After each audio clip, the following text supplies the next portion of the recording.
Assalamualaikum warahmatullahi wabarakatuh. Perkenalkan, kami dari mahasiswa Sekolah Tinggi Agama Islam Negeri Majene, jurusan Usuluddin Adab dan Dakwah, Prodi Ilmu Al-Quran dan Tafsir. Baiklah, pada kesempatan kali ini kami telah diberi amanah untuk menjelaskan hasil makalah yang telah dipresentasikan yang berjudul Kaidah Ketersambungan Sanad Hadis dalam mata kuliah Qawaidut Tahdits.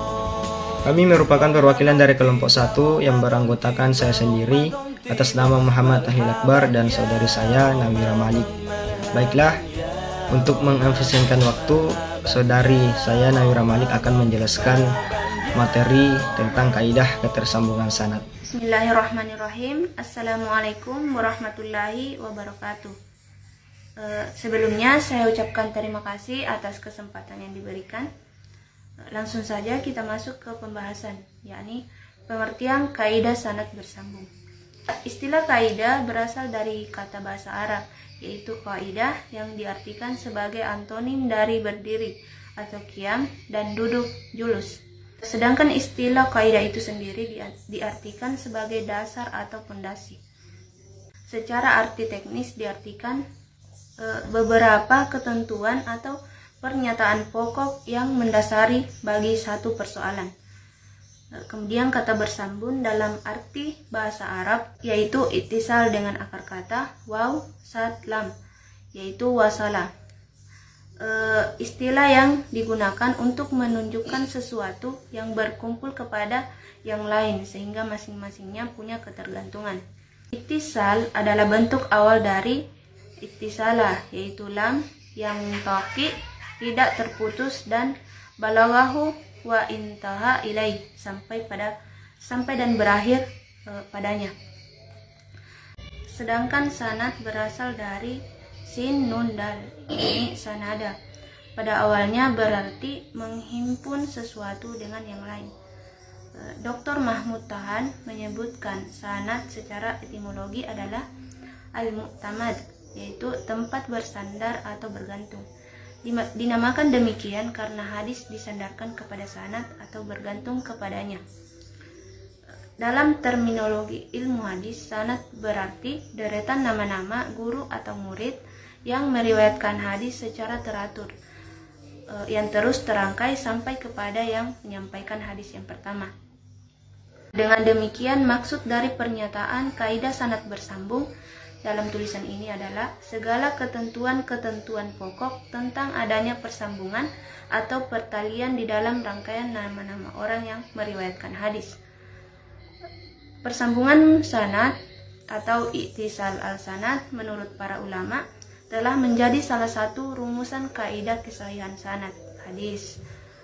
Rumusan yang dikemukakan oleh Ibnu As-Salah al-Salah ataupun yang semakna dengannya, yaitu hadis sahih adalah hadis yang bersambung sanadnya dengan penukilan hadis dari periwayat yang adil dan dhabit, dari periwayat adil dan dhabit pula sampai jalur terakhir sanadnya, dan tidak mengandung syadz dan illat. Kemudian Suhudi Ismail memberikan beberapa tata kerja untuk mengetahui persambungan sanad, yaitu dengan mencatat semua nama periwayat, mempelajari sejarah hidup masing-masing periwayat melalui kitab-kitab rijal hadis dengan maksud mengetahui kualitas kesikohan serta terhindar dari perkiraan tahlis ataupun hubungan kehadisan antara masing-masing periwayat, dan meneliti lafal-lafal yang digunakan untuk mentransfer hadis. Selanjutnya kita masuk kepada beberapa macam kaidah sanad bersambung. Pertama yaitu kualitas periwayat.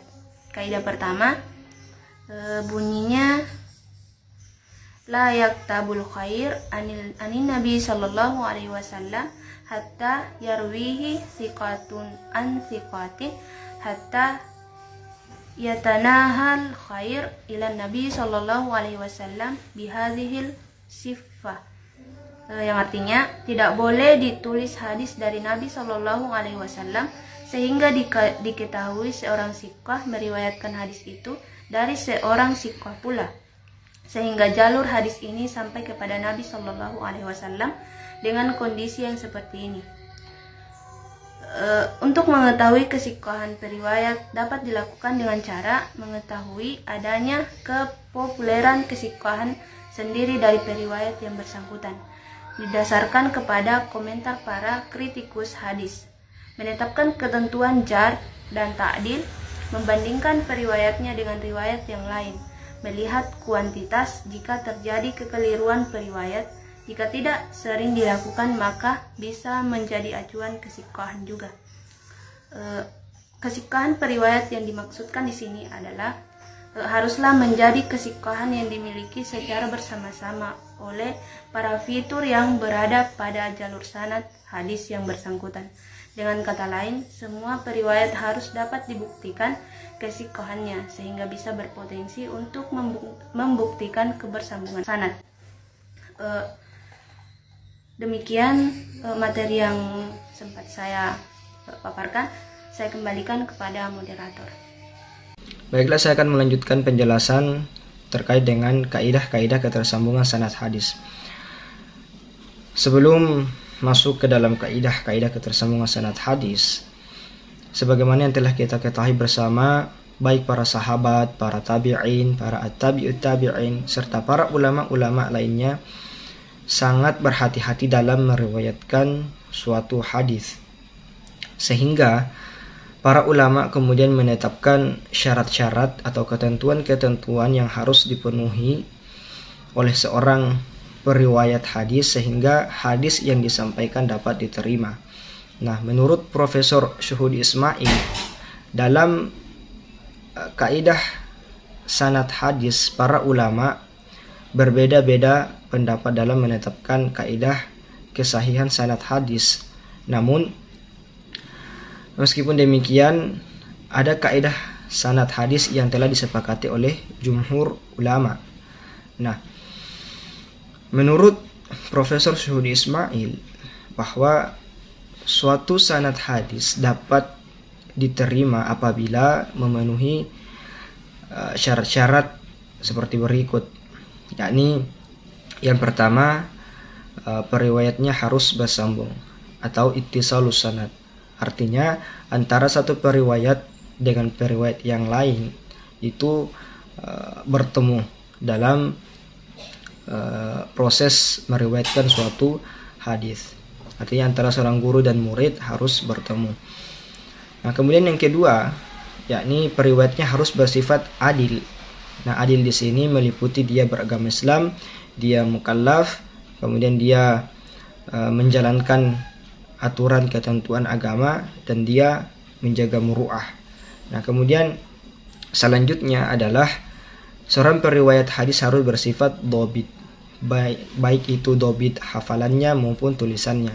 Artinya seorang periwayat hadis harus memiliki sifat kuat hafalan. Nah, ini juga sangat berpengaruh terhadap hadis yang disampaikan. Selain itu, seorang periwayat hadis juga harus mampu menyampaikan hadisnya dengan baik. Nah, kemudian selanjutnya adalah periwayatnya terhindar dari syadz. Artinya apa? Bahwa riwayat yang dia riwayatkan itu tidak bertentangan dengan riwayat yang lebih siqah, tidak bertentangan dengan para periwayat yang lebih siqah, yang dimana jumlahnya lebih banyak. Kaidah yang selanjutnya adalah riwayatnya terhindar dari illat. Artinya di dalam periwayatannya tidak terjadi periwayatan yang tidak siqah dinilai siqah, kemudian tidak terjadi sanad terputus yang dinilai bersambung. Selanjutnya bagian ketiga adalah bagaimana penerapan kaidah-kaidah sanad hadis bersambung. Nah, di dalam makalah kami telah mencantumkan sebuah hadis yang ternyata setelah diteliti itu bermasalah para perawinya. Nah, hadisnya sangat panjang, namun secara singkat hadisnya berbunyi, la tu'amminu imra'atun rajulan. Janganlah seorang perempuan itu menjadi imam bagi seorang laki-laki. Nah, ternyata setelah hadis ini diteliti oleh para ulama yang memiliki otoritas dalam meneliti hadis tersebut, Nah, ternyata ditemukan periwayat yang tidak siqah, sehingga hadisnya dianggap tidak bersambung sanadnya atau terputus. Nah, sehingga hadis ini dianggap sebagai hadis yang lemah, berstatus lemah. Nah, meskipun demikian hadisnya berstatus lemah, ketika ada riwayat yang lain yang ternyata lebih kuat, kemudian sama maknanya, maka bisa jadi kedhaifannya ini itu naik tingkatan menjadi hasan li ghairihi. Nah, masih banyak lagi contoh-contoh hadis yang bermasalah dalam hal sanadnya, yang tentunya hal ini dapat terlihat jelas apabila telah dilakukan penelitian terhadap hadis-hadis tersebut. Mungkin cukup sekian dari kami. Mohon maaf atas segala kekurangan. Kami akhiri dengan ucapan wallahu muwaffiq ila aqwamit thoriq. Assalamualaikum warahmatullahi wabarakatuh.